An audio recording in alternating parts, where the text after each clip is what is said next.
to Stokes, who's onside. 1-0. Here's Sims. It's a good serve this from Southampton. They could finish the job here. It's Shane Long, and he has done it. Just a minute to play. That's stoppage time. Here's Letizia. Who better to say farewell than one of the finest players ever to wear the red and white.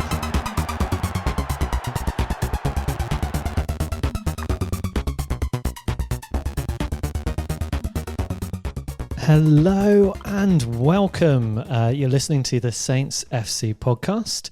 It is our last one of the season. It's episode 89. We're going to be going through our end of season awards, and who better to have in company for such a momentous occasion than Mr. Tom Parker. Tom, how are you? I'm really good, Tom. End of season awards is my favourite podcast of the year, so this is really exciting. It's kind of where we get to have recent nostalgia, isn't it? I mean, football's basically all about nostalgia, and this is our chance to do it just over the last, well, I suppose 12 months in this case. Yeah, I think Wolves started their season a year and a day ago. Is that what, I know they because they started in the Europa qualifying. Yeah, exactly that. Rounds, so they have to go to like Azerbaijan. Yeah, and June or something. I think if Arsenal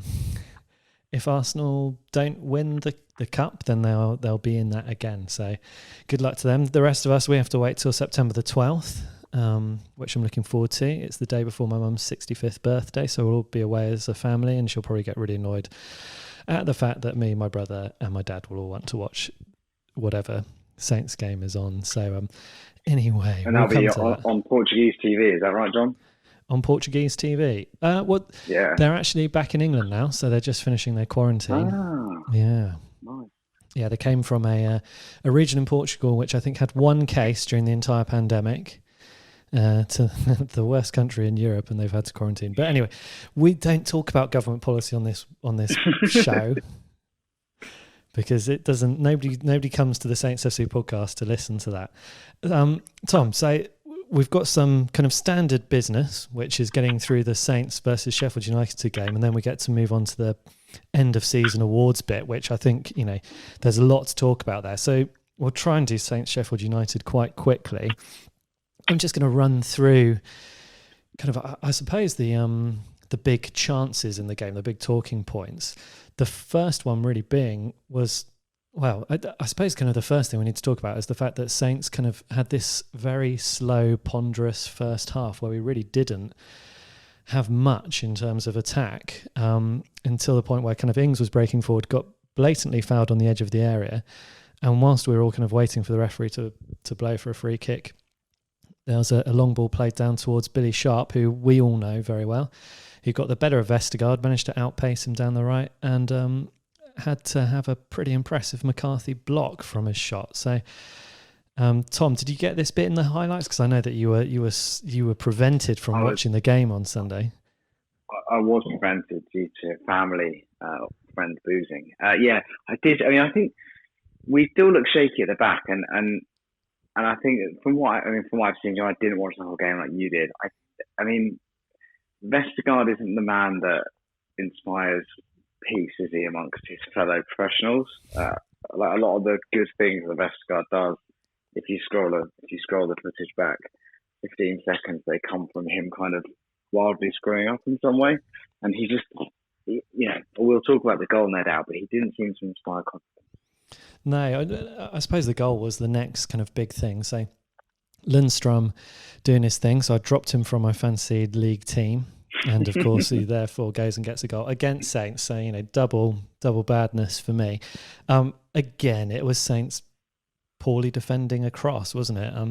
It was a long, slow cross from quite far out wide. So you'd have thought that Vestergaard, who was the man who it kind of landed close to, would have been able to deal with it. But he fluffed his lines there, and it kind of trickled past. I don't think Ryan Bertrand was expecting it, but Lundstrom was, and it was a very good finish from him.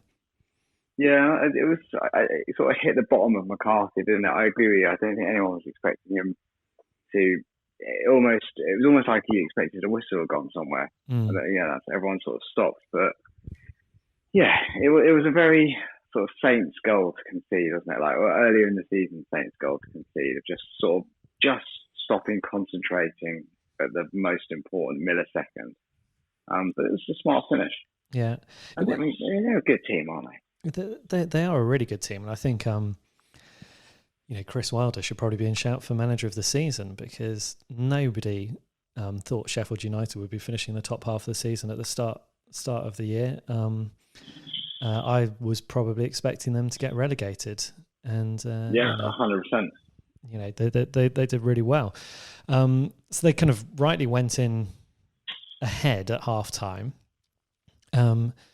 Ralph has obviously had a good talking to the players during halftime, because we came out a totally transformed team. In fact, you could almost say that it was an example of the season as it was. The first half being fairly dreadful and ponderous and not creating enough chances and defending badly. And in the second half, we really took the game to Sheffield United, and it paid off. Che Adams got the equaliser with a really kind of smart finish at the near post, which came from a through ball, which I'm going to attribute to Smallbone, although you may say that it actually kind of came from a Sheffield United tackle. But is it clear who got the final touch? I don't think so. I mean, Smallbone had the ball, and that's where he was looking to put it. So if that's where the tackle takes it, then that's fine. But I mean, what I really want to talk about is Che Adams' finish here, because that was a finish of a striker who suddenly got a lot of confidence. It was only really a half chance, if anything, and to put it, in the near post and beat the goalkeeper, who's been a fantastic keeper for Sheffield United this season as well. I thought it was really, really great, and Che Adams firing like this is an exciting thing to behold, isn't it? I bet you can't wait for September the 12th to come round again. Well, it's what was I thought interesting about with his goal and the goal against Man City, I guess to an extent, is it's something. Do you remember at the start of the season when Saints signed Che Adams and James Beattie was talking a lot about him, because I think James Beattie had been one of the striking coaches at Birmingham. Yeah, and I think one of the things James Beattie said was that one of the reasons why Che Adams scores a lot of goals is because he shoots early. So he doesn't give people time to settle themselves. And I remember reading a fantastic article about Steve Bull, from many, many moons ago. And one of Steve Bull's mottos when he went to play football was shoot early. Don't give goalkeepers and defenders a chance to get used to get accustomed to what's about to happen. And he kind of took everyone by surprise by taking the shot early, and also putting it probably the side that the keeper wasn't expecting. But it was it's confidence, isn't it? All of a sudden, the guy looks like the guy we bought, and he looks totally at ease at this level. And if you imagine, it's going to free up Danny Ings to do so much more damage. But it was a great finish. Yeah, really, really fantastic. Saints kind of like dodginess wasn't totally out the way now.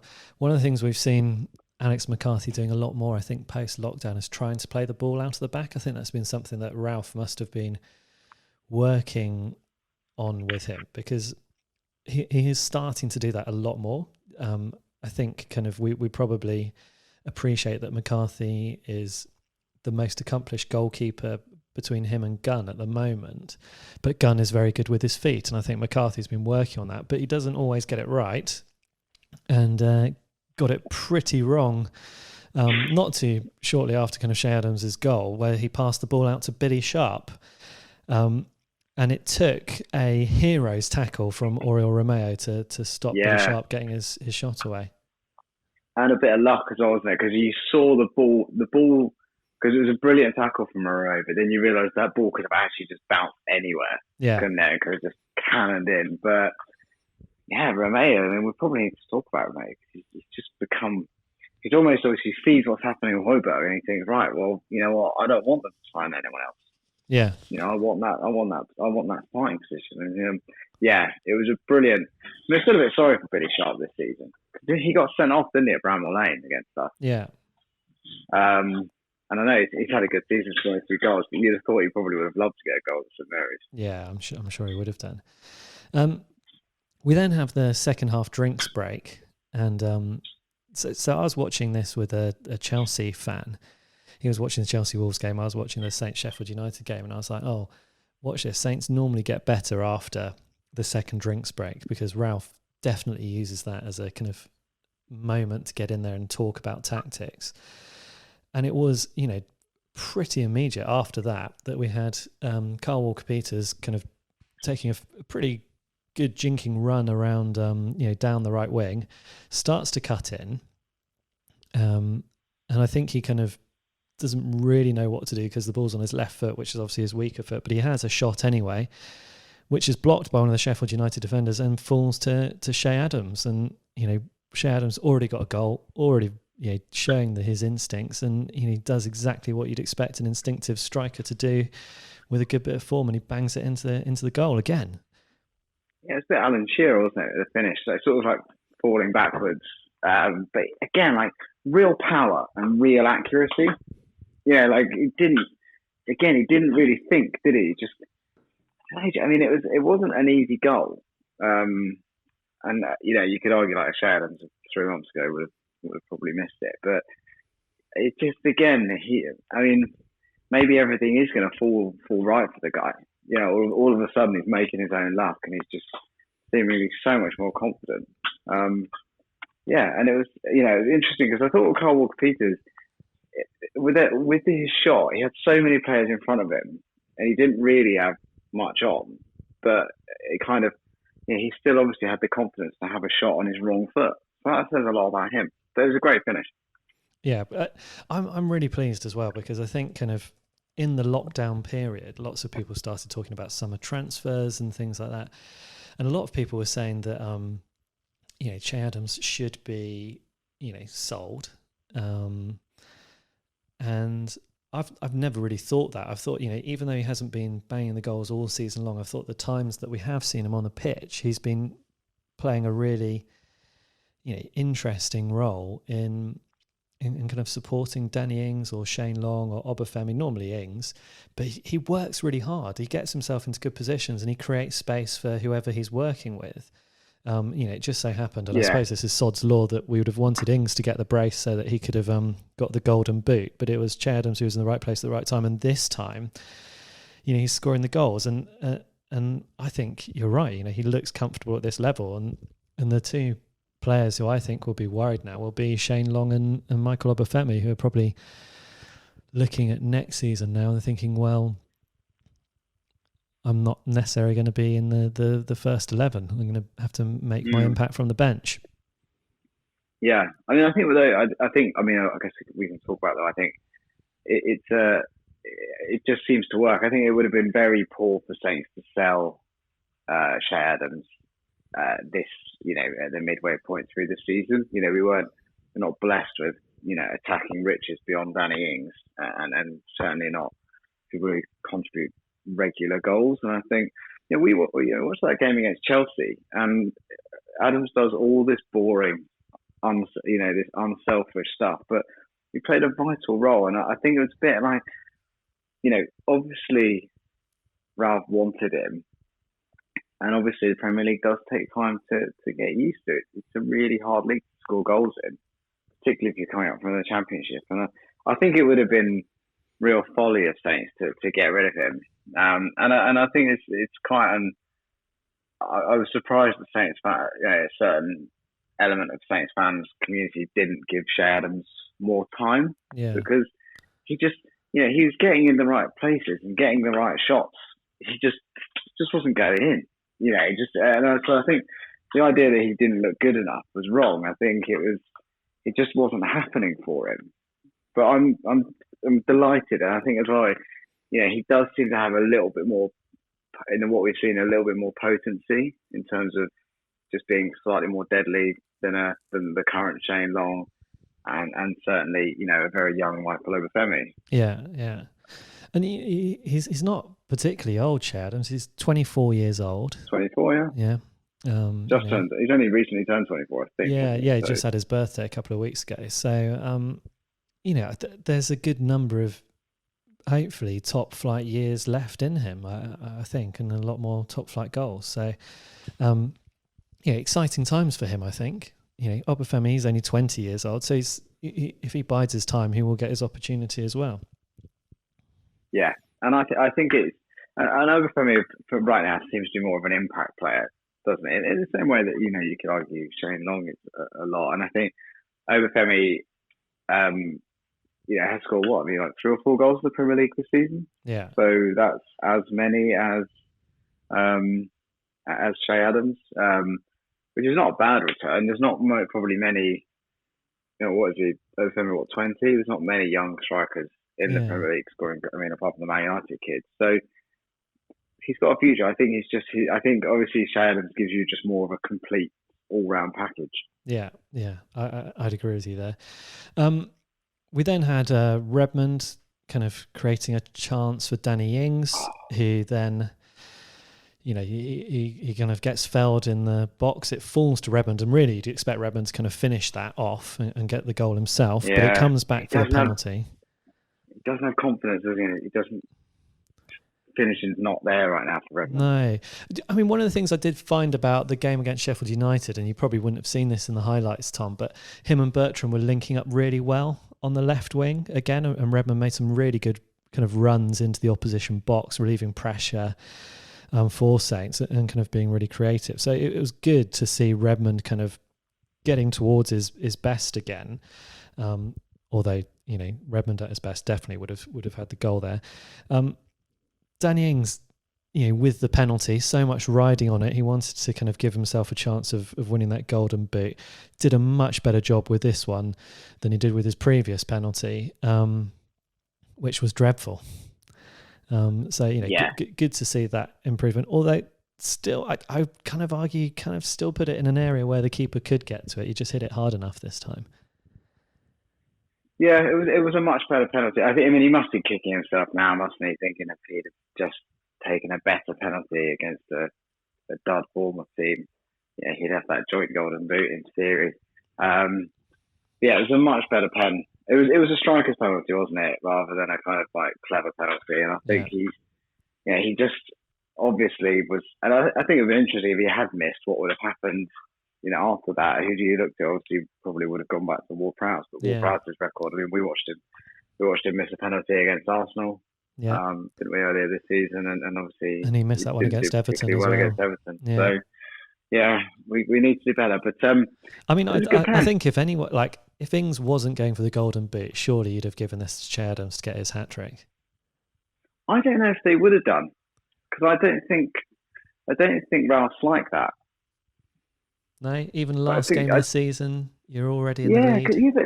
But John, it's. I think I read the very good Swiss Ramble on Twitter said that Southampton finishing 11th instead of 12th was worth, I think, an additional £2.7 million for the club. So I guess Martin Semmens wouldn't have been happy if he'd just let Shay Adams take it and he missed it, and then Sheffield United go down to get an equaliser. Exactly, and I think also I don't think with Ralph there is a space for sentimentality. Yeah. If what you read is true, he's a kind of ruthless, efficient, numbers manager. And I don't think I think if we'd been 3-1 up, then yeah, absolutely. But I don't think, at 2-1, how many leads the Saints had this season, in the last 2 seasons they've squandered. I don't think Ralph would have allowed it. Yeah. All right. Well, here's an interesting. Well, so we'll get on to Ings anyway because we've got the awards coming up. But here's an interesting stat about Sheffield United have not lost from being ahead at half time until this game since 2014. That's 88 games where if they've been in the lead at half time, they have not lost the game. So, God, that is impressive. Yeah, very impressive. 6 years. And also, Saints terrible generally. We normally break records the wrong way, don't we? Yeah, we do. Yeah, we're normally there. Oh, you've not scored in 38 games. Here you go. It's a good job we didn't have Man United on the last day of the season. Jesse Lingard would have definitely got his goal against us. Oh God, yeah. Did you see that guy's bet? By the way, he bet. I know. I think it was a fitting end. I think it's sort of flown under the radar, hasn't it? That game, obviously, and which you'd expect with everything else that's happening. But also, it kind of confirms the sort of quiet ruthlessness of Saints and their ability, to just finish teams and manage games. Yeah. It's a good win, John. I think it's and also, is it the first time we've taken 18 points off the promoted teams in something like 2001, 2002 season? Yeah, I'd imagine so. I'm surprised if we've ever done that before, to be honest. Now we just need to get an extra 18 points from the Burnley, Newcastle and West Ham games next season. Don't know. I mean, but isn't that's the challenge, isn't it, for Saints? If you look, we've actually, I'm looking at the table now, and the bottom four, of the 8 games we've played against them, we've won 7 and we lost against Bournemouth. So that's kind of flat track bullies, isn't it? Yeah. And if you look at the top 4, we've got a win against Chelsea, we've got 2 draws against Man United, and a win against Man City, which is a great return against the top 4. It is for Saints those games, isn't it? It's your Burnleys, it's your Evertons, it's your Newcastles. It's the mid-table teams, that's what's isn't letting it? us down, yeah. Which is interesting that we managed to get 6 points against Sheffield United. But that's what we need to do. Yeah. So, Yeah. I mean, Tom, let's talk about kind of we could talk about the kind of overall Premier League table. 11th position, I think, is kind of roughly probably kind of where we expected us to be. At the start of the season, I guess. Yeah, you'd have probably thought so. Yeah. Which I guess is kind of like fair enough. And, so you'd say kind of like Ralph has done the business there. It was a bit of a roller coaster. I think we can all agree on that. Because it was basically dreadful up until that international break when, we came back, got that draw against Arsenal, pretty dodgy home game against Watford, but won it with that James Ward-Prowse free kick. And then from there on in, we've really kind of kicked on. And then we've had another kind of prolonged break with the kind of COVID-19 pandemic and Premier League football being shut down, and we've come out of that in absolutely scintillating form. I mean, that game against Sheffield United, that was our 7th game since the Arsenal game, which was the last one that we lost, which is just really, really fantastic form. And if you look at Saints have played 9 games since the kind of project restart, and in that time we've accumulated 18 points, won 5 games, drawn 3 and lost 1, positive goal difference of 8, and in a post-lockdown league table, Southampton would be securing Champions League football. We'd be 3rd position, which is just fantastic, isn't it? 2 points per game average compared to sort of like 1.16 or something before that. Yeah.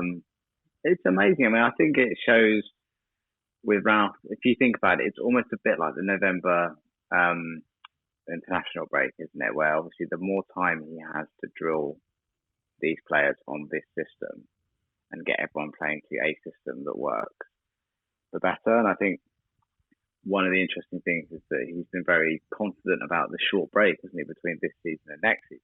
He actually believes that, obviously from what he's seen from his players since Project, I hate to call it Project Restart, but since the season kicked back in, is that he obviously has total faith in not only the players but the staff in terms of the fitness and the coaches to keep them in optimal condition. It's an amazing, and I think it's an amazing, comeback if you think since how bad Saints were not only against Leicester but also against Everton. And I think it's funny, isn't it, that yes, like I think tonight Klopp's been voted League Managers Association Manager of the Year. Well, yeah, he's won the league, very good. I mean, look at the wealth that he has at his disposal. In terms of the quality of the players. He's had the best right back probably since Cafu drop out of the youth team into the first team, and he's got Mane and Firmino and Salah and Van Dijk.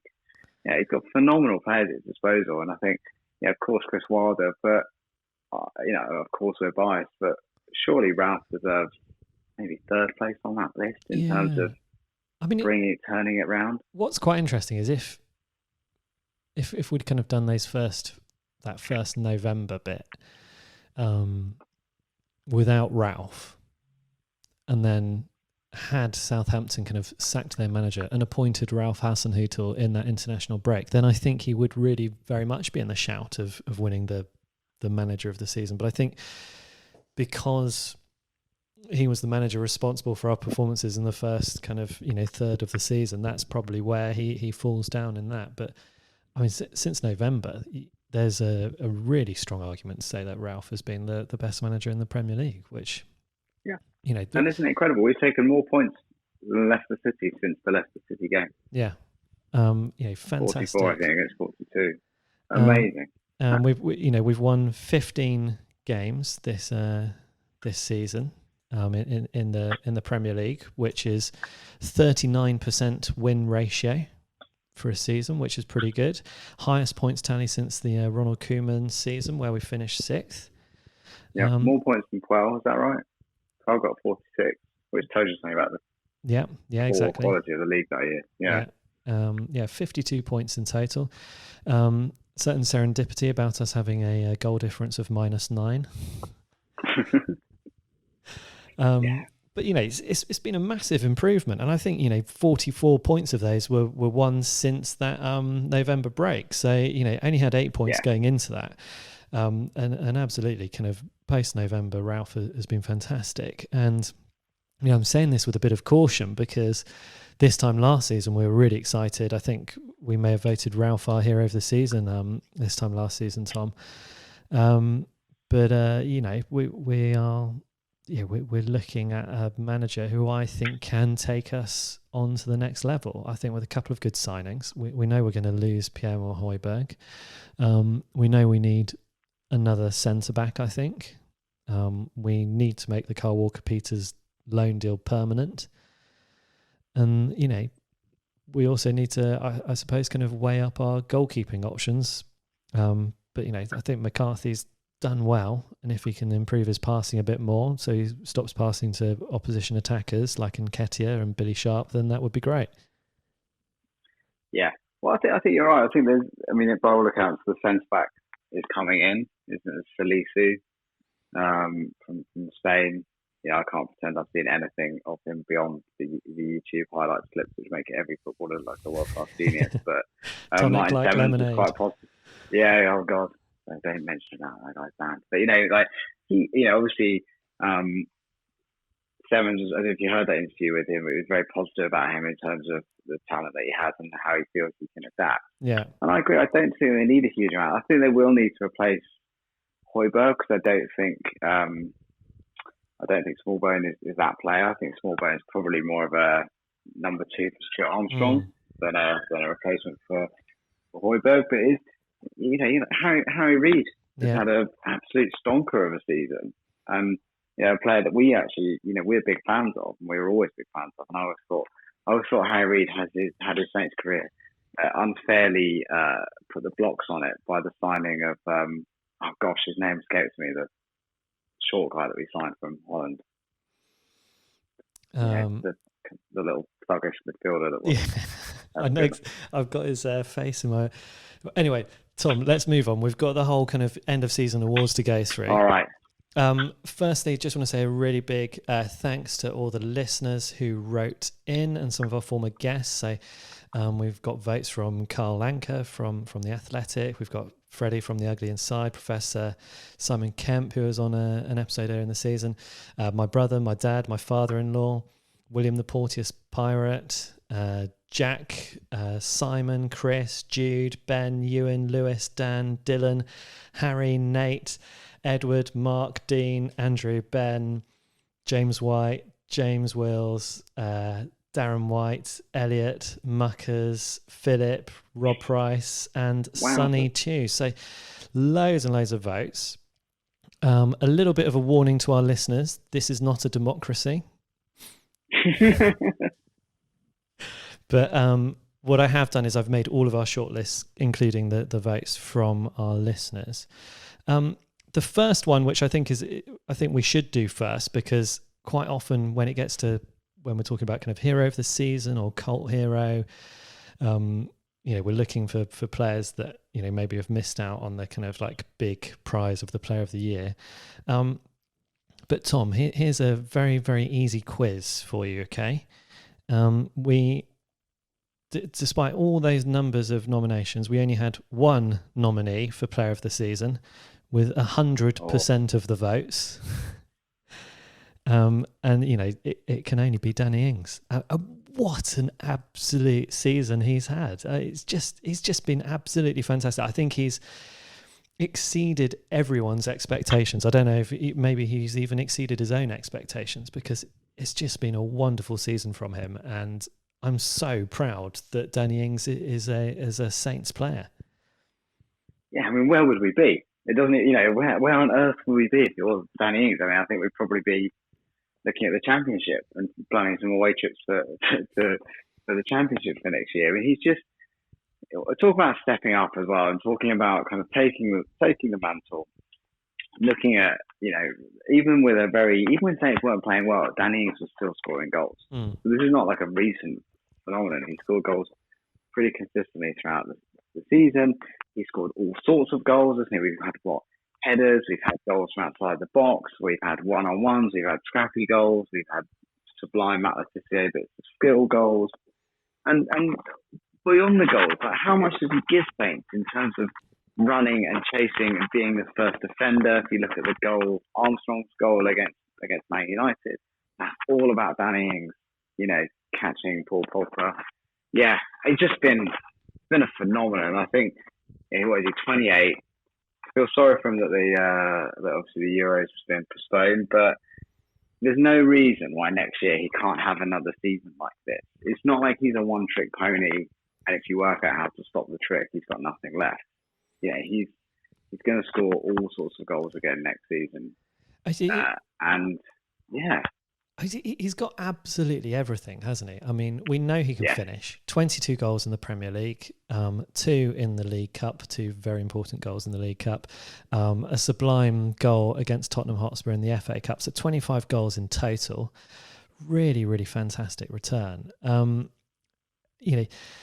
I've been really enjoying having Carl Anker make his appearances on the podcast and reading what he's been writing in The Athletic. He just goes into a level of detail that I've not ever read about Southampton players before from a kind of professional sports journalist. Sure, we've had some, there's some really good Saints bloggers out there who sometimes go into that detail, but it's been really great to read his articles. And he's done articles on Danny Ings' running style, his shooting, and recently this week he had one on his different passes, and he makes more different types of passes than any other Premier League kind of forward. And I actually think, Carl could even have an article on Danny Ings' defensive abilities, because he makes interceptions, he makes tackles, he's sometimes back in the Saints box making really vital clearances and blocks. He's got absolutely everything. But John, I mean, if you look as well, we've had a fantastic restart. What set the tone for the restart was the game, obviously, against Norwich. What set the tone for the game against Norwich was 2.5 minutes into the game, Saints looking incredibly shaky. And that ball drops, was it Chris Godfrey on the 6-yard line? And who was there to tackle, to get the ball away? It was Danny Ings. And he's at both ends of the pitch. Like, how often the ball's coming in the box and it's Danny Ings? He's just phenomenal. And I think he's relishing it. And I think, he's not like a Michael Owen that relies on explosive pace.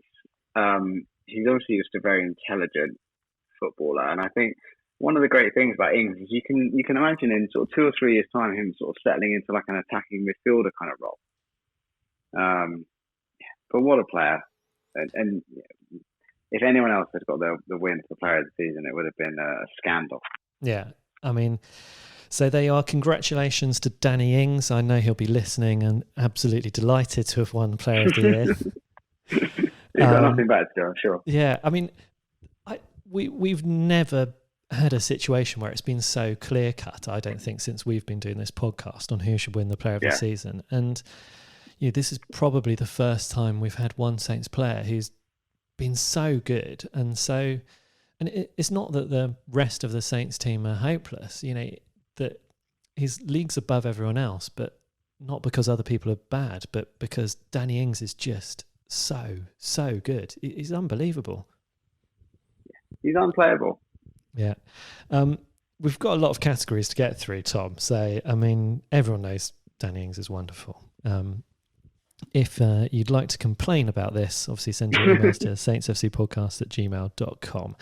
But I really don't think there could be anyone complaining about that. So the nominations for Young Player of the Year, and we have an age range of 20 to 24 for this category. I was asked, do we have like rules for how young is young? I responded to that with the fact that, we're an independent podcast. We have no rules, so that's fine. You can nominate whoever the hell you like. We've had Michael Obafemi's had quite a few votes. Carl Walker-Peters, interesting shout. For someone who's only joined us halfway through the season. Will Smallbone, Che Adams, Musa Gineppo, and even Jan Bednarek got a vote as well. Tom, what do you think of our shortlist there? It's a strong. I'm actually now trying to work out who I actually. I can remind you who you voted for if you want. Yeah, who did I? You voted for Michael Obafemi. Yeah. Make your case for him.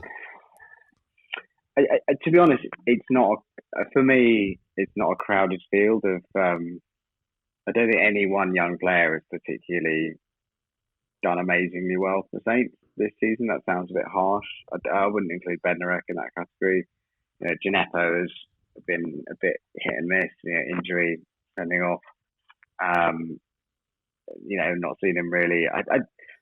I like Obafemi because I think Obafemi has sort of something of a kind of bloke playing football down the park about him, and I think he's also got surprising levels of skill. So I think the goal against Chelsea was one of my favourite goals this season. Where he puts it on his wrong foot and a beautiful finish.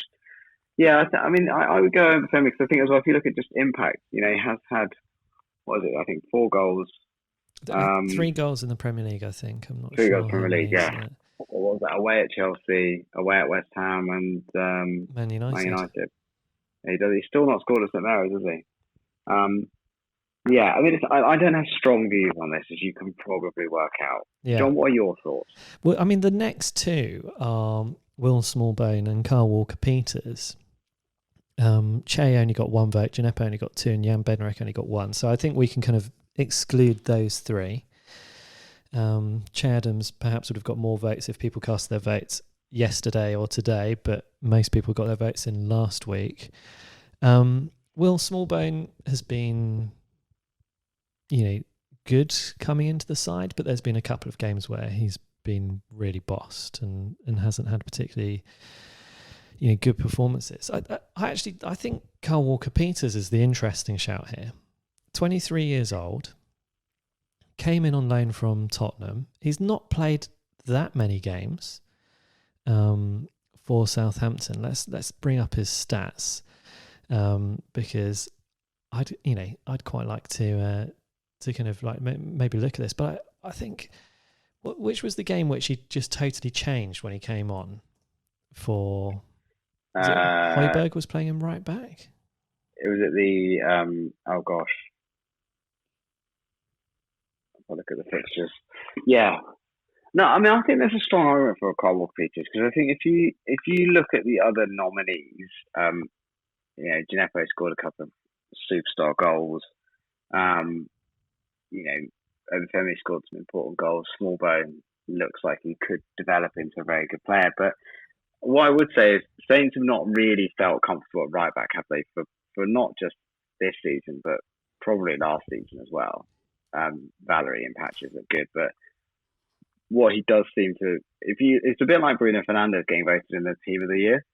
Yeah. Even though he arrived in January and you look at it and you go, that's really annoying. But if you look at the change, I guess if you were to look at it another way, which is if you look at the impact that player has had on the players around them, then that is something that's notable. And I think with Carl Walker-Peters, he has seemingly, maybe a bit strong to say, he's lifted everything at Saints, but he does seem to have provided something completely different, but also completely necessary. Yeah. I'm sorry about that little bit of sound interference you may have got there. I was just looking at Kyle Walker-Peters' stats on the web, and an annoying video kind of popped up. I didn't hear it, John. But I don't think that should kind of take away from kind of what you're saying there, because Kyle Walker-Peters has lifted Saints in a lot of the games that he's played. Even if we just take the game that's just happened against Sheffield United, he kind of created that chance for the Che Adams goal that that kind of put us in the lead. And he hasn't had that many games. I'm looking back at it, he's had 8 games. His first one was against Burnley, where he didn't do particularly well. But no one did they, to be fair? I mean, none of the Saints players cost glory in that game. Then I suppose we saw Valerie kind of got into favour again, and had a really dreadful performance against Norwich. He was kind of the only one who was playing particularly badly. And then he came on at half time, didn't he, against Arsenal? Is that right? Was it against Brighton? Yeah, he came on at half time against Arsenal, I think, after Valerie was having another shocker, and then came on at half time against Brighton, and that was the game where I think he really changed the game. But all the other games, I think he's got better and better with each game. There's not many games there to choose from, but I mean, it's a shootout, I think, between Kyle Walker-Peters and Michael Obafemi. Yeah. I mean, I'm very happy to go Kyle Walker-Peters, because I do think he's given Saints a real lift, and also what skill, what trickery. Also, you look at the Bournemouth game. Look at that fantastic clearance he did with his right foot, with the ball coming across goal. It just plays with a smile on his face, doesn't it? Seems like a good guy. Seems to fit in really well. Makes Stuart Armstrong look even better. Yeah. He also cleared a far-paced cross with his head, despite only being, I don't know how tall he is. Yeah. He's only about 5'6", isn't he? Right, there we are. It's decided. Kyle Walker-Peters, congratulations. You've won Young Player of the Year. Hopefully that seals the deal. I think he's going to be signing for Southampton for next season. Right, next category, which I think is probably my favourite category of the season, because there's some really good ones to choose from. It's goal of the season. So I've got 5 here for you to kind of choose from, Tom, that people have nominated and voted for, and I think I've got the commentary kind of lined up for each one. So hopefully there'll be no annoying adverts. So first on the list, we have the goal away to Chelsea. And I've got it right from the start of Ryan Bertrand taking a throw in deep into the Chelsea half with seemingly not much on, but what's going to happen? Terrific. Bertrand to Redmond, gets it from the throw from Bertrand, came infield, hit it across the pitch to Cedric, inside right, 35 yards out to Armstrong. Again he comes infield. Ward-Prowse needs to make a decision. Højbjerg's ball gets it back to Armstrong, not bad as well. Into Redmond, back to goal, 2 blue shirts around him. Kept the ball well here, Saints. Still a sharpness about their game, which is nice, like there was at Villa Days, that crispness.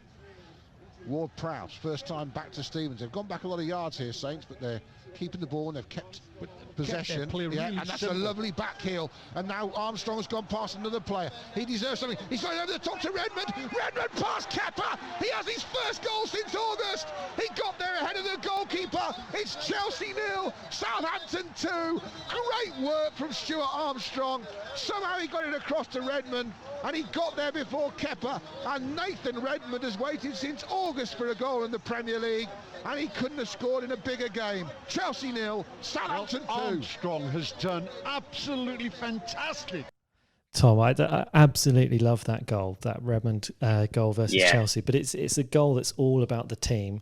The kind of last 3 moves, you had Stevens plays it up to Armstrong, flicks it onto Ings. Ings does this kind of chip half volley back heel over the Chelsea left back onto Armstrong, who then kind of takes it past the player and chips the ball over to Redmond, who gets there before Kepa and dinks it in, as we heard in the commentary there. That was just a sensational team goal, wasn't it? Yeah, and then in the interest of transparency, this was my vote for goal of the year. I loved it. I thought it was brilliant. I thought it was a really important goal as well, because it was right in the middle of our purple patch, but obviously away at Stamford Bridge, not a place where Saints have got a really good record in recent years.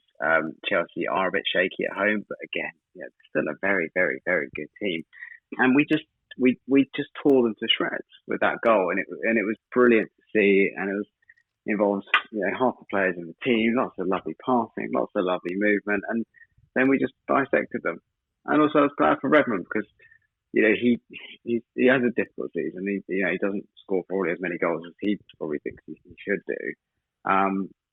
But it was a really important goal. I mean, I loved it, John. I'm biased. I thought it was a brilliant goal. Okay, here's next on our list, Tom. As much as you want them to close down, you want them to keep shape as well. Now they've got the ball off, they've done it. Zinchenko caught and the long shot taken, that's 1-0 to Saints. What a strike, and what a way to get your first goal for the club. First time, saw Edison off his line. Shea Adams, on his 9th start for Southampton, recalled to the team, has finally got a goal, and it's a worldie. First time, right foot. Cancelo looks up from the right, deep in the... So there we go, Tom. That was Che Adams' goal against Manchester City, another very popular one with our listeners. What did you make of that one? Again, love this for a different reason. I love this goal because it represented everything about Ralph Hasenhüttl and his philosophy and his planning, in terms of they know Edison's going to play the ball out. They know that's what Man City are going to do. They're going to try and play out from the back. They also know Zinchenko is, let's face it, not good enough to be great in this Man City team. And that Edison, once he's played the ball out, will then, stand on the edge of his D, watching the game unfurl in front of him. And it was brilliant, wasn't it? It was a great tackle from Stuart Armstrong, and then just instinct. And then even better than the instinct was the view from behind Shadows. You should have seen where you see the ball curl. Yeah. Yeah, it goes sort of outside the goal. I loved it, John.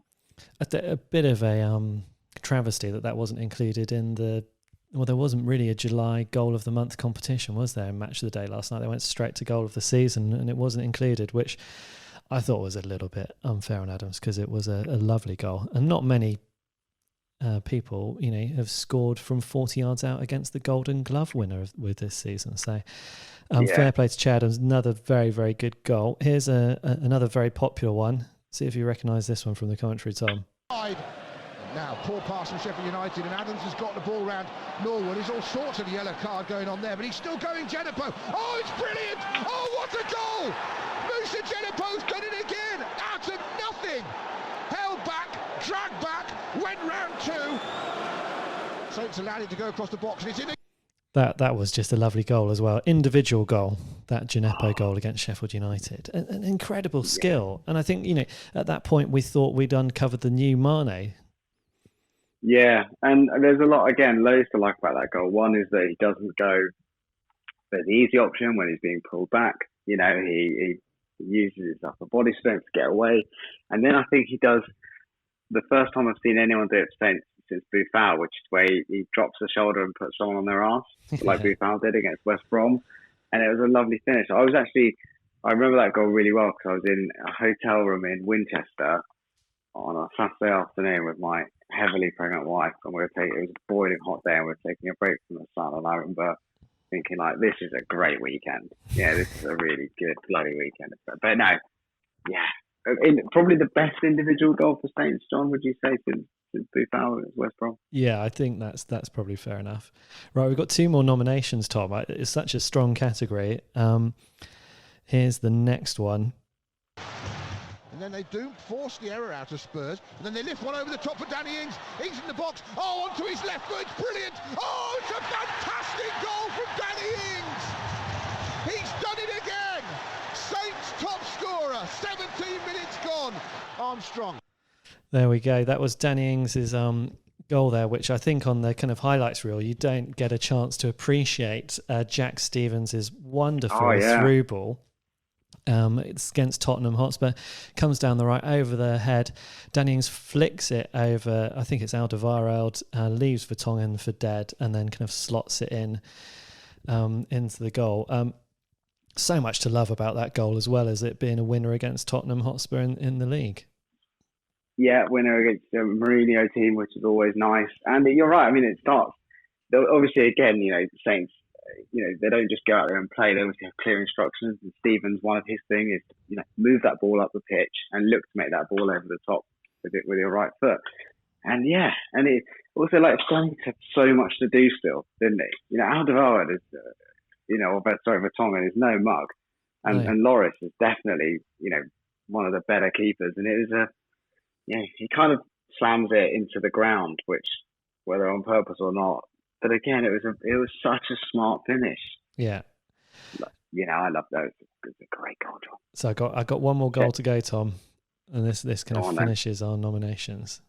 Keeps the ball, checks back, does well. Jedson Fernandez crosses deep to the back post. Should have been a shout for Long. His header clear. He's actually really good, and he's set Redmond down the right-hand side. Redmond's come inside a couple of players. He's got over halfway. What a run from Redmond. Finds Ings to his left. 20 yards out. Ings in the box. Curls it past Lloris and scores for Saints. Brilliant move. Fantastic run from Redmond, and it's third time lucky on the night for Danny Ings. Saints top scorer gives them the lead. So that was Danny Ings' goal away to Tottenham Hotspur in the FA Cup kind of replay. And that kind of came from a Tottenham cross. Shane Long heads it out. Redmond picks it up and goes on this incredible run where I think he takes it past Son and Dele Alli before kind of passing it through to Ings. He then beats his man and slots it into the far post. And I mean, this goal I really, really enjoyed at the time. I just thought it was kind of, we talk about that kind of Saints away performance at Fulham of being the kind of one of the peaks of Southampton kind of under Pochettino. And I thought this was kind of another example of Saints, playing really well as a unit, playing really well as a team. But devastating that we lost that match, because we really should have won it. I think we were the better team by a long way in that game. Yeah, and you're right. And I think there's this. I can't remember. Someone pointed on Twitter. It might have been. I think Carl Anker actually. The brilliant Carl Anker points out that there's a thing that Danny Ings and Nathan Redmond do where they touch little fingers. Have you seen this, John? And it's like a magic. It's like because they're magic together. It was great, and everything brilliant about Nathan Redmond in terms of just confidence and directness, and a great finish from Ings. And I don't know, but I felt when that went in, I thought, oh my God, we could go on to win the FA Cup. Yeah, it felt a bit like that, oh my God. Sadly, it wasn't to be. No, it wasn't to be, and I think kind of almost for that reason alone, we might have to exclude that goal, just because the other ones are all involved in winning performances or winning goals, and I think it would be a real travesty to choose, when we've got such a strong shortlist, to choose a goal that didn't end up with us winning the game. I think great goals are also measured by their importance, which means that the four that I want us to choose from, Tom, are that first goal, the home win against Spurs, the Danny Ings kind of Jack Stevens' wonderful through ball and Ings flick over, and the finish. We got Gineppo's goal against Sheffield United, Adams' goal against Man City, and Redmond's goal against Chelsea, which I think you can attribute to the whole team, really. Yeah, well, I mean, John, what are your thoughts? Well, my favourite is the Redmond goal against Chelsea, and I think that was your favourite as well, Tom. That was my vote. I think there's lots to love in the others, the individual brilliance of Gineppo and but I just think, and Sheridan's obviously, but there's just something about that Redmond goal, because you're right, there's an away win, important also, wasn't it, on like a Wednesday night or Monday night or something. Yeah, it was over Christmas as well. I think it might have been Boxing Day. It was on Amazon. I remember that. It was. Yeah, I mean, John, I'm obviously my choice before, so I'm biased here, but for me, the team goal, not to like about it.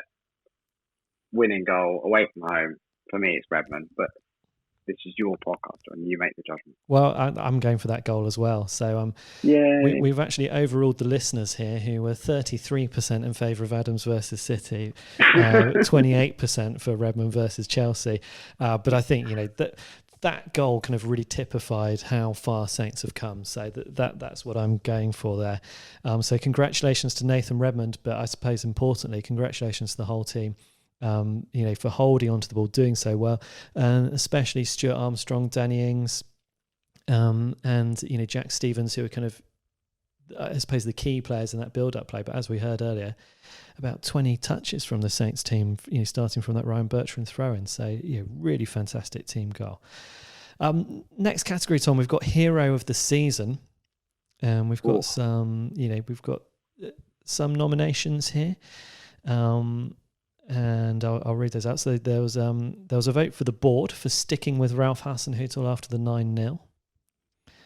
There's, of course, Danny Ings, for all the reasons that we mentioned why he won the Player of the Season. There's Ralph Hasenhüttl, who I think won it last season, our Hero of the Season, for the performance of manager since November and turning it all around. James Ward-Prowse got a lot of votes. Very, very popular choice since taking over the armband and just, being, I suppose, kind of like he's kind of like winning the Shithousery Award as well, hasn't he? 9 yellow cards from James Ward-Prowse this season, Tom, in the Premier League. Yeah.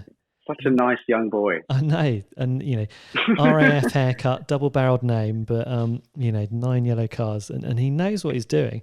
Other heroes we've got nominated, we have Stuart Armstrong, Jack Stevens, Alex McCarthy, and Ryan Bertrand. The Ryan Bertrand vote came particularly as an unsung hero because the person who voted for him felt that he gets overlooked in these sorts of things. So should we have a word on Ryan Bertrand? Because I do think we probably overlook him as well and his work that he puts in for Saints. And he's one of those players that you expect to play well, so perhaps we don't make as much of it when he plays well as we do with kind of other players who we're less confident with.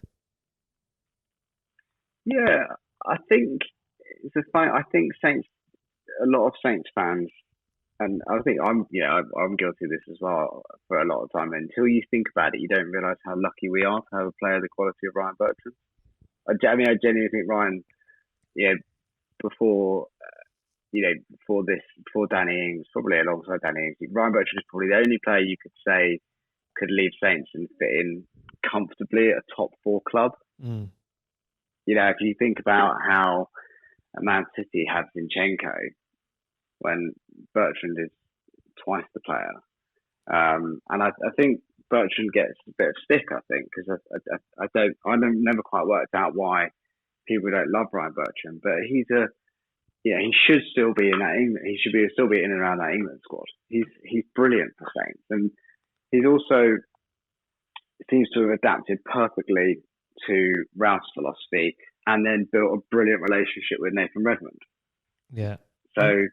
Yeah, I'd love to. Here we go. We bought Ryan Bertrand for £12 million in February 2015, having had him on loan, I think, since 2014.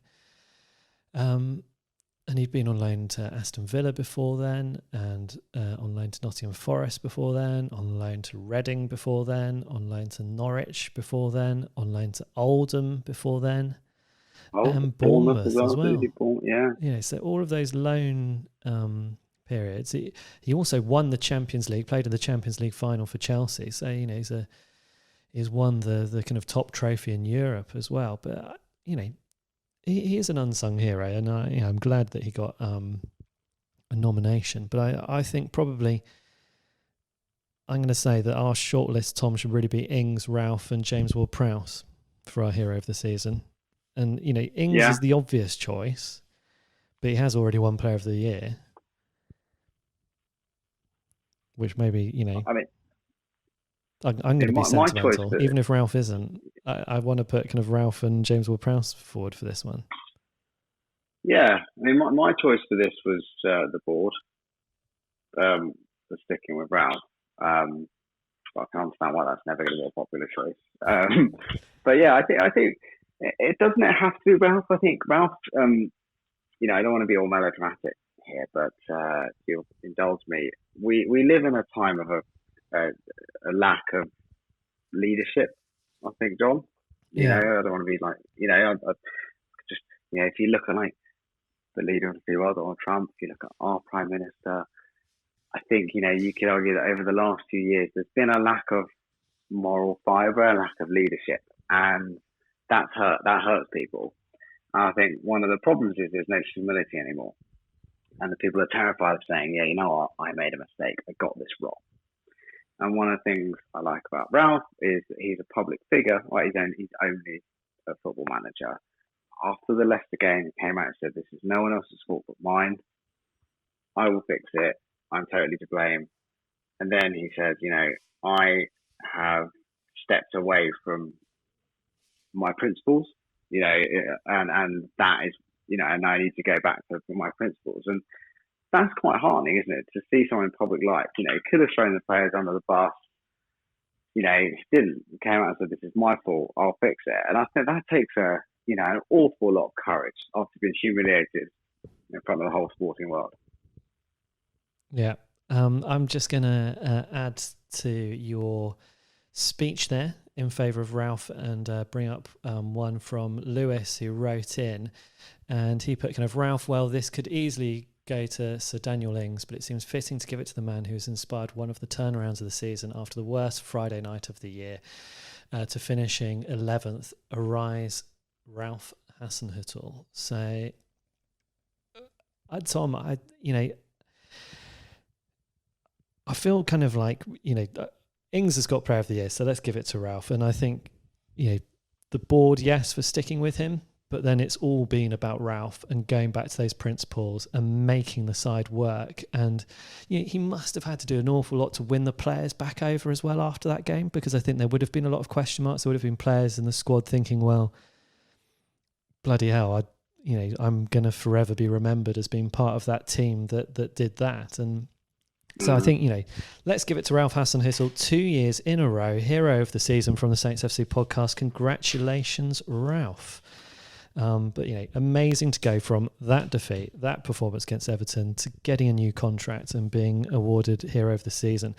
Anyway, Tom, we can't have a hero without a villain, and we've got a lot of different nominations for villain of the season. We've got Charlie Austin, we've got Cedric, we've got Gary Neville in particular for that commentary in the game against Manchester United.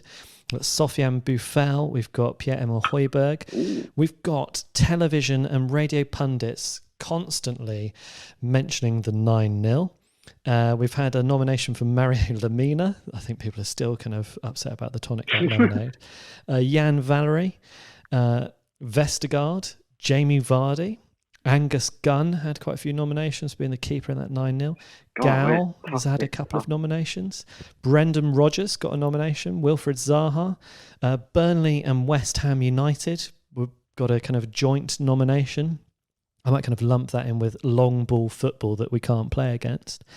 And a nomination for the Russian bot that has taken over Matthew Letizier's Twitter account, which I think is quite a good nomination. That is quite good. That is indeed a good nomination. Villain.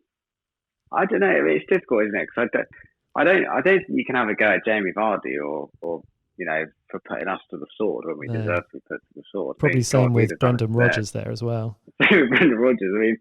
And I think, whilst some players have some bad performances to say, so I think it's a bit tough on like Jan Valery, who's been very, very ill. It's an interesting one. I don't know if I don't find many negatives from this. I mean, obviously we had negatives at the start of the season, but you have to look at it in the round. I can't think of a real villain that stands out, even in an opposition It's more player. of a pantomime villain role, this, isn't yeah. it? I mean, even like Gal deserves some credit for sticking with Ralph. I mean, he could have just sacked him and brought in Allardyce. Yeah. And he didn't.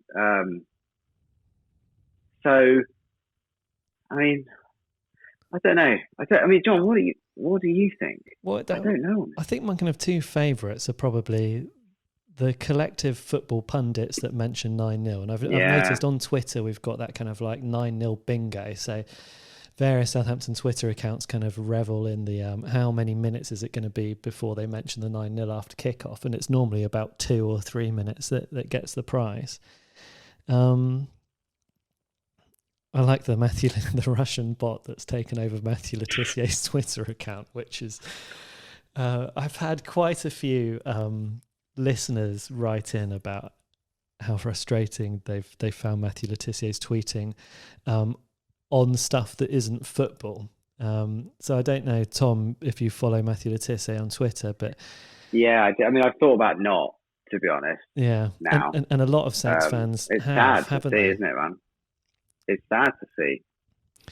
Yeah, I mean, this is kind of a fairly controversial one because it's, there are people who probably kind of like look at what Matthew Letizier is saying, and they don't trust the government or the authorities. To put a bit of context for those listeners who aren't on Twitter, Matthew Letizier has been tweeting several things about the coronavirus, mainly kind of mistrusting what is put out in the mainstream media about coronavirus.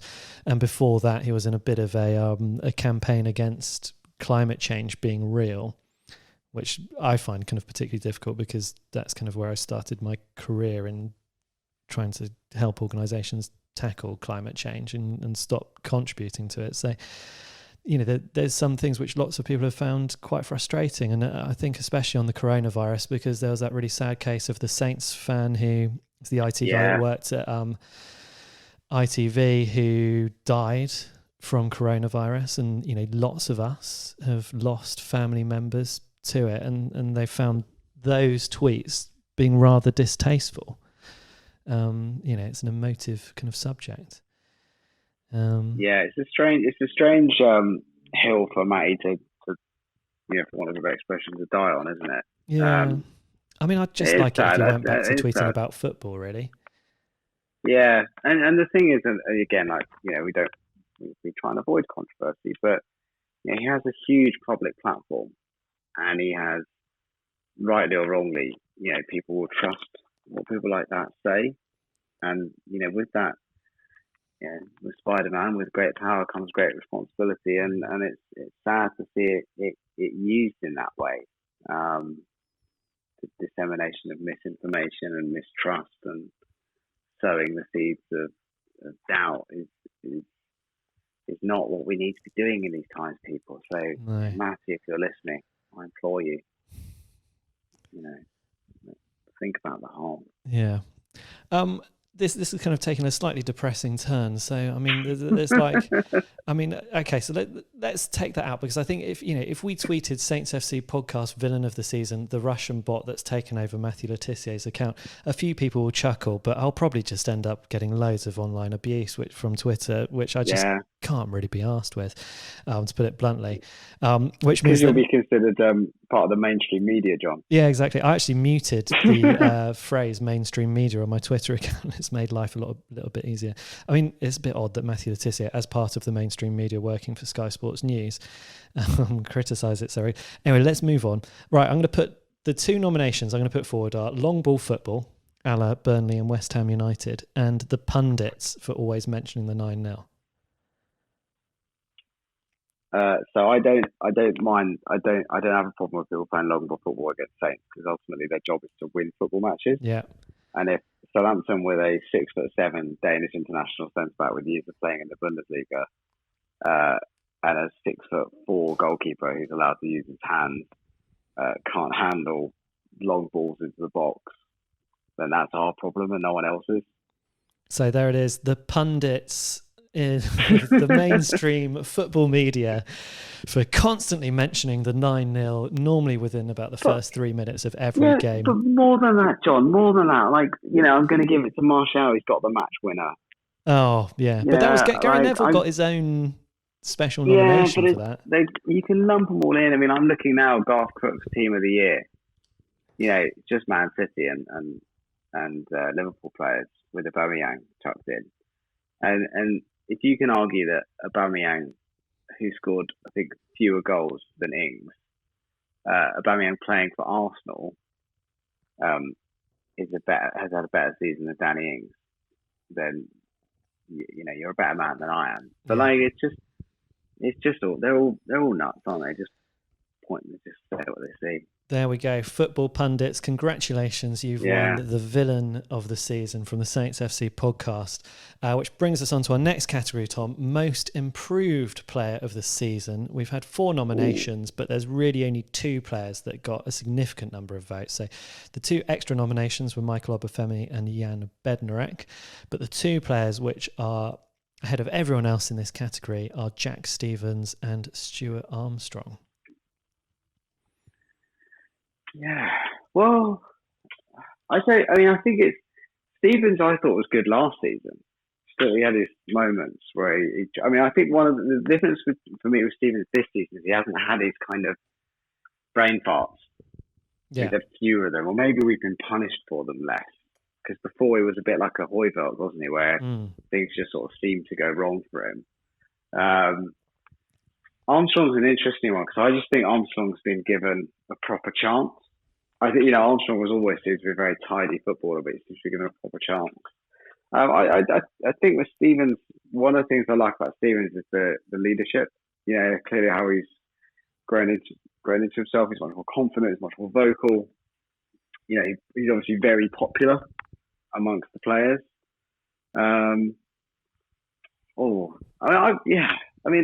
Stevens looks really good, doesn't he?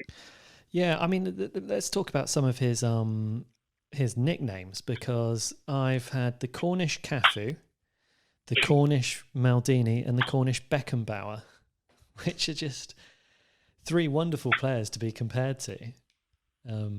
I think kind of, if you look at Jack Stevens, his opportunity came when he was thrown on at half-time during that game, and we won't fall into the kind of pundits who have just relegated to the villains of the season. But I suppose more than that, it was the games against Man City, I think, where Jack Stevens performed really well. Yeah. In the away game at Man City, wasn't it? Because we had a game in the League Cup and a game in the League. League Cup, yeah. And he scored, I think, in the League Cup game.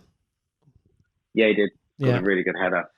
I think what's interesting with a game that shall not be mentioned is how not only was it definitive for Southampton in the way that we approached the rest of the season, but it literally marked the end of some players, didn't it? That was it. That was their, we never really saw Yoshi ever again. It was the end of Gunn. Mallory, it's just very interesting, the transformative effect of that game. Yeah. But, I guess you either get broken or you get made by a game like that. And maybe Stevens was sort of forged in that game a little bit. Yeah. Stuart Armstrong, I think, really good shout. He has improved a lot. And also the Saints team have improved along with Stuart Armstrong. So as Armstrong's got better, Saints have got better. And, it's a two-way relationship. It's a symbiotic relationship. But, we've heard some commentary where Stevens played an amazing through ball. He's scored against Man City this season. He came in really, really difficult circumstances, and he stepped up to the plate. He's got 3 nicknames, which all relate him to really fantastic footballers. So I think it's Jack Stevens, Tom. Yeah, I would agree. I think. Yeah, and also we're not blessed with abundance of quality at centre back. So we still look a bit shaky. So Stevens, absolutely, assists, goals, flying challenges. That game against Man City, he wins it for me. Wonderful. Right, so there you go. Congratulations, Jack Stevens, most improved player of the season.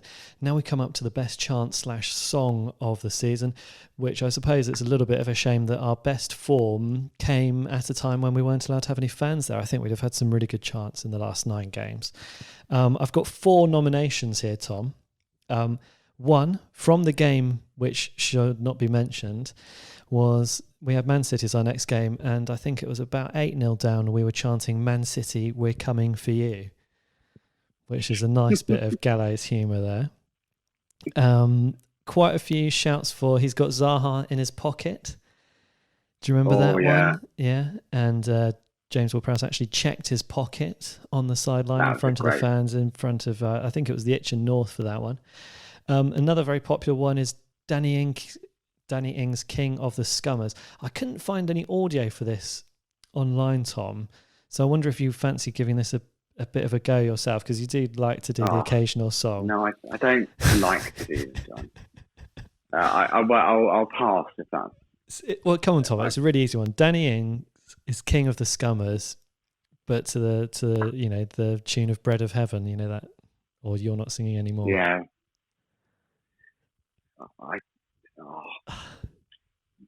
John, you do this. No. I promise I'll do the next one. I refuse. This is my podcast. I'm not doing it. So we've got Danny Ings, king of the Scummers, and then we've got the one which I think should win it. John, I love how you turned into a dictator. You're overriding popular vote, and now you're making like the court jester do things. Yeah. Well, there we go. You're drunk on power, John. I'll tell you what, there is one where we have got the audio from the fans, and this one had a lot of votes as well.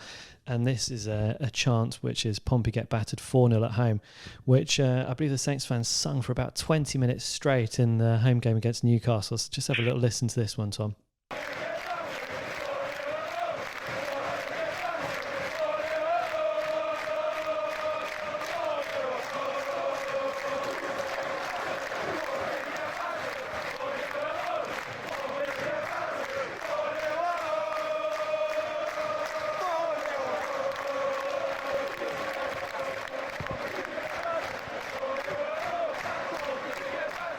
I mean, that video goes on and on, Tom. I could probably leave it playing the entire time that we talk about this. It's a good one. Yeah. So anyway, that's the one I reckon that should win it. I mean, Zaha in his pocket, I think, for James Ward-Prowse's reaction was pretty good. Danny Ings, king of the Scummers, it's an obvious one, and he is, the king of the Scummers. I think we can all agree on that. The gallows humour is great as well. I mean, once again, the Saints fans, they were there for the tough parts of the season. They weren't there for the really joyous parts of the season. But, they still kind of, many of them stayed to the bitter end in that game, sung to the bitter end. And they're, we do sometimes complain about the atmosphere at St Mary's, but, especially the away fans are so good. But great to see this chant kind of like really taking off in a home game. So, that's my vote, Tom. What are you going for? I think it's a well-deserved chant. And also, I like the way it sort of gets manically fast. Yeah. People start to sort of lose. It's almost a bit like a sort of tribal drum thing going on, where people start to lose their minds a little bit. So I'm very happy to go with that. And also, I don't need to sing it, so double win. Okay, so there we go. 2 more awards to give out, Tom. One, we've got the iconic moment of the season, and then we've got the cult hero after that. Lots of different nominations for iconic moments of the season. One of that sticking with Ralph. Adams' goal versus Man City as a kind of a representation of where we'd got to over the course of the season and beating Man City. Loads and loads and loads and loads of votes for the 4-0 win at Fratton Park. Also, loads and loads of votes for Danny Ings' knee slide at the 4-0 at Fratton Park. Yeah. So, there's kind of 2 moments from that game. The Arsenal away game got a couple of votes, which many people saw as the turning point and Saints kind of being back to who they are. Beating Leicester City away as a kind of exercising that ghost got a lot of votes as well. Interestingly, a couple of votes for Manchester City away. So kind of after the 9-0 and kind of, really trying to fight. But I'm not so sure about that one, because I think, whilst we kind of did fight in those games, we didn't get the victory. And I think that's, we can't really have an iconic moment. Someone had the Bournemouth away game because they watched that in a pub in Bournemouth surrounded by Bournemouth fans. They found that very amusing. The Man City at home, which I think you kind of linked to that Adams goal against Man City. Watford away, just basically that secured our survival in the Premier League for another season. And a nomination for the Armstrong goal against Aston Villa, which kind of felt like, Saints really on the up and a great way of finishing them off. Some great moments in there, Tom. Yeah, lots to choose from. I would say, because if you think an iconic moment is something that, it's Muhammad Ali standing over Joe Frazier or whatever it is. It's for me, our equivalent from this season, or maybe I overreacted a little bit, is the Danny Ings knee slide. Yeah. The Danny Ings knee slide in the 4-0. It was 4-0 away at Pompey. Also, not at a time we didn't have much to be cheerful about in the season. And I think as well for Ings himself to kind of took that game by the scruff of the neck, didn't they? Because if we're really honest with ourselves, Saints were pretty poor until we scored. Yeah, it was quite worrying, wasn't it? Until that goal. But his quality, he's got more quality, isn't he, than a Pompey player? But I just think because for that moment where he kind of just, you could just hear that I'm going to take control of this situation. I'm going to own this moment. It was a great knee slide. Do you want to relive that moment, Tom? I was in a pub in London. Yeah, no, it was just he. Here we go. Tom. Sorry, go on. This game, if they get it right, but it feels at the moment like it's all Pompey, and it is, and their attitude's right. And now Saints looking for some space. Adams just dwelt on the ball a bit long, but he still got it to Obafemi, 30 yards out. Finds Danny Ings, who shoots first time. McGilvery with a good save. Southampton's first shot of the evening. Snapshot from Ings with his right foot. And McGillivray saved, and Ings will have another good deflection. Southampton totally against the run of play, have the lead. It deflects, but it is Danny Ings who flies back into his own half. The Southampton fan, Southampton player on his knees. The 2,000 fans go mad away to our right. And having been under the cosh for 10 minutes, Saints strike at Fratton Park in the derby. Pompey 0, Southampton 1, and Danny Ings the scorer. Isn't that just wonderful to listen to? That's just so sweet beating Pompey, isn't it? Doesn't get much better, does it? No. Doesn't get. And also, we now won't have obviously now still no more. They're not coming up to the championship, so. Yeah, I mean, I think was it in the run up to that game they were chanting, or maybe it was the season before. That. No, I think it was earlier in the season they were chanting, the Saints are going down, Pompey are going up, and blah, blah, blah, blah, blah, blah, blah. And, Saints have finished 11th in the Premier League table, and, Pompey, whatever happened to them. Blew the playoffs, they did. Yeah. So, no, I'm John, I think it's a truly iconic moment. Yeah, and it's good for Danny Ings to get 2 awards in this end-of-year podcast. Cult Hero is our last award of the evening, Tom. So this is it. This is going to wrap up the Saints FC podcast for the season. We have a few weeks break before we come back for next season. Lots of nominations for the Cult Hero.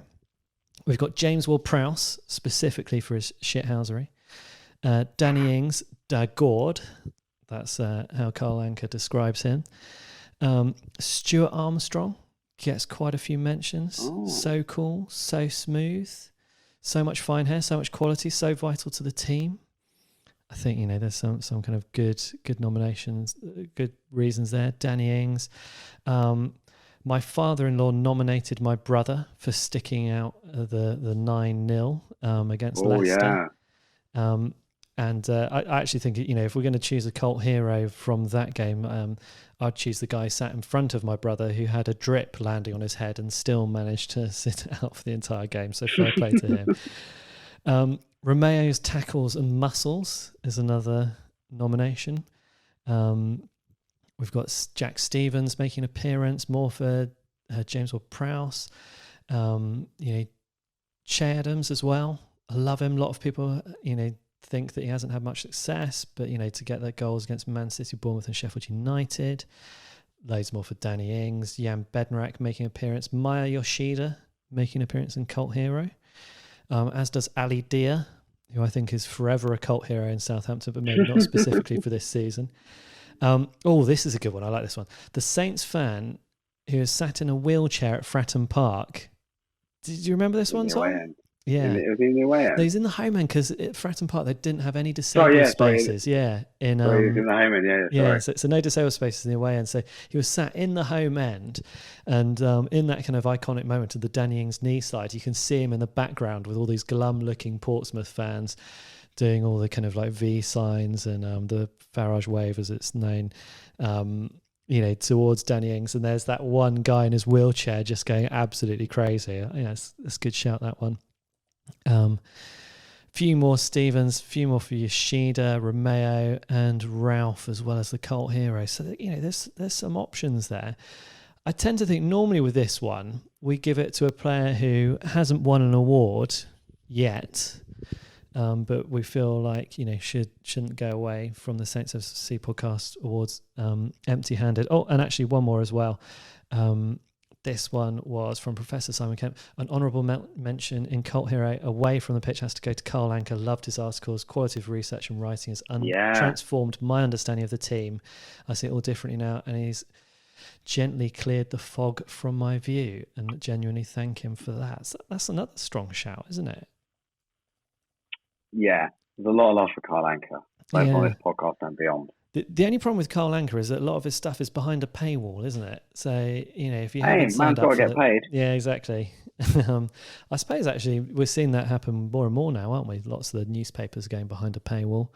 We've had Jeremy Wilson on this podcast before, and he's kind of hidden behind a paywall now. It's the Telegraph. Yeah, good journalism. I mean, I'm biased. I work with journalists every day, but good journalism costs money. Yeah. So, what do you think about those kind of cult heroes?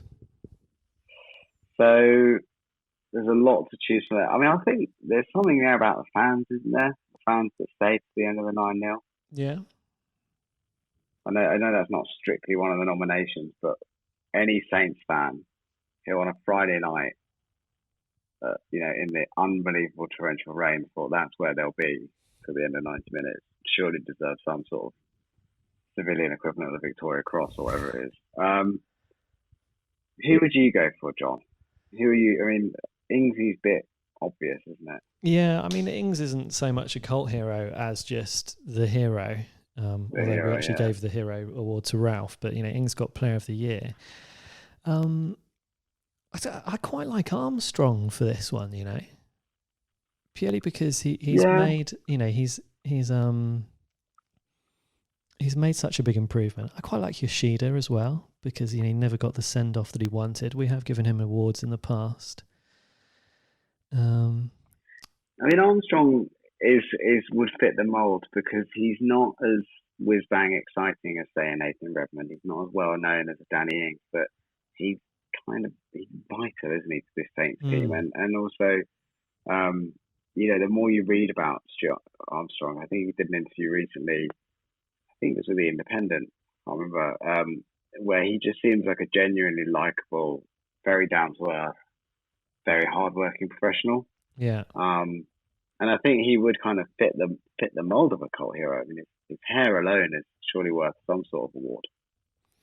Yeah, I mean, if I look across at the votes, Stuart Armstrong got the most votes from our listeners as well. He had about just under a third of the votes in this category, which has obviously got a lot of different, kind of nominations in it. But he was the only one who kind of consistently appeared in that. Along with Danny Ings, obviously got a few votes, but Stuart Armstrong even outdid Danny Ings in the kind of cult hero category. So, I mean, there is something there, isn't there? Yeah, I think he's. I mean, also, not just he looks great and he seems like a nice player, but impact. I mean, how many? What is he? Our second top goal scorer this season in the Premier League. What's he got? He must have at least 5 goals. Yeah, I think you're pretty much spot on that. So let me just filter this out to goals this season for Southampton.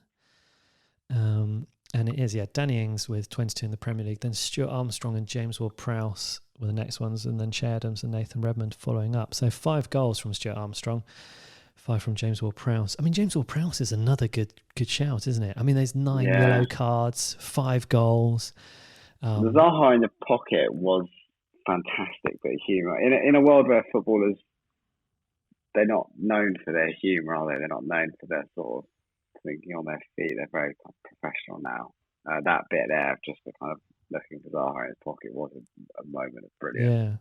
I mean, I quite like this idea of, the cult of James Ward-Prowse, where, people wander around with double-barreled names looking incredibly smart and nice, but actually turn out to be total bastards. There's something... But what was it? Was it Ralph said about him that he, he's the sort... Was it Ralph said it about him? No, it's Claude Puel said of James Ward-Prowse that, he's your ideal son-in-law. Yeah, which was an insult. Yeah, it was a disguised insult, quite a clever insult, I thought, from Claude Puel. Yeah. No, I'm torn between the two, but I think Ward-Prowse is too high profile to be a cult. Do you think? Well, I can't explain why I think that. Yeah, I mean, it's kind of like the same reason why you kind of don't allow Danny Ings to win this, because he's not a cult hero. I mean, I can see why Carl Anker is nominating him, because Carl Anker moves in different circles to us, but amongst the Saints fans, you know, Danny Ings is just unbelievable. He's the god. He is the god of Saints at the moment. But I'm really torn now, Tom, because I quite like the James Ward-Prowse, and it's the cult of James Ward-Prowse that is that. It's that shithousery. It's the yellow cards. It's the naughtiness. The clever little tactical fouls, isn't it? Yeah. It's, also, is it more? You said earlier, John, I think when we were messaging, more cover more ground than any other player. Oh yeah. I haven't even mentioned that. Yeah, James Ward-Prowse covered the most ground out of any Premier League player this season. So it runs more than anyone else as well. And did he play every single minute of every Premier League game this season? He played every single minute of every single Premier League game. I think he scored some important goals, stepped up to the captaincy. You know what? The more you talk about it, the harder it is to move away from James Ward-Prowse. Yeah. I feel mean to Stuart Armstrong, especially after he's got all those votes. Hey, look, Stuart's doing all right for himself. Yeah. I mean, there's that like wonderful photo of him in his dressing gown with his missus. You know, he's living the high life already. Oh, can we have two cult heroes? I don't know. Is that allowed? Hey, John, you're in charge. You can do what the hell you like. I think that's kind of bottling it. James Ward-Prowse wouldn't allow. You know, James Ward-Prowse would trip over Stuart Armstrong and run, you know, pick up the trophy before him, wouldn't he? But yeah, also while digging him in the ribs or just treading on his toes or something. What are you going to go with, John? I was fairly sure I was going to give this to Stuart Armstrong, but I think I might have talked myself out of it, and I might be giving it to James Ward-Prowse. Tom, is that acceptable behaviour? Listeners, will you forgive me? I mean, you're very welcome to write in and complain about all of these awards. Obviously, saintsfcpodcast@gmail.com, at saintsfcpodcast on Twitter. Tom, I'm going to do it. It's James Ward-Prowse. You're going to push the button on JWP, yeah. You know, Cult John, hero. It's your podcast. You're in charge. And I think, and also we're hearing rumours of a new 5-year contract. I think it's signed, isn't it? Signed, sealed, delivered, or is it just a rumour? Well, it's not been announced yet. Okay. So, again, but doesn't that cement that sort of commitment? You know, contrasting beautifully to Pierre-Emile Højbjerg. Not that I begrudge Pierre-Emile Højbjerg anything, but again, 100% commitment, 100% focus on Saints. And, could we end up with another recipient of the Atletico Bilbao One Club Man Trophy in James Ward-Prowse? Oh, who knows? I think it's certainly possible, isn't it? And he has got so much better. But it's not even his good performances or his good goals that he's getting this award for. It's for the dark side of James Ward-Prowse. I want everyone to be clear on that. Anyway, Pierre-Emile Højbjerg's won our cult hero in the past anyway, so whatever. Tom, that's kind of it. I mean, are there any other awards you just want to suddenly pull out at the last moment and make? I mean, we could just give Stuart Armstrong the finest hair of the Saints, so he gets an award. There's no shame in that. I think. I think. Or maybe best Instagram post in his dressing gown. In his dressing gown, yeah. Look, I'm so positive about Saints right now. I cannot wait for the season to start again in 7 weeks' time. Yeah. Thank you very much, listeners, for sticking with us for another season. I also want to say thank you to those of you that kind of chipped in for our kind of crowdfunder that we did, I think at the end of last season as well.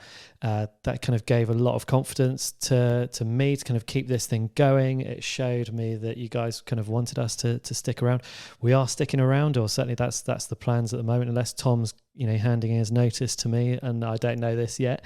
But I'm really excited about next season. I get transferred to like a bigger team. Yeah, like a Liverpool podcast. You're going to big money. No, you're going to go and do the Toffees podcast in the pursuit of Champions League football. Definitely a backward step. Yeah, definitely a backward step. Right. Yeah, no, it's been a great season. Yeah. Thank you, listeners. Do get in touch, saintsfcpodcast@gmail.com. Loads of you wrote really lovely messages along with kind of sending in your nominations for the awards. And, we're already over an hour and a half into this podcast. I would have loved to kind of read those out, but make sure you email in next season as well. Email in over the summer break if you want to, and we'll try and get your questions answered or your opinions raised on the podcast. And Tom and I, or whoever else is on the podcast, will have a go at answering them. But thank you very much, Tom. I think we've got to the end of the show and the end of the season. Well done. Thank you for sticking with me as well, Tom. Well, John, it's a pleasure and an honour to be a part of this. I love it.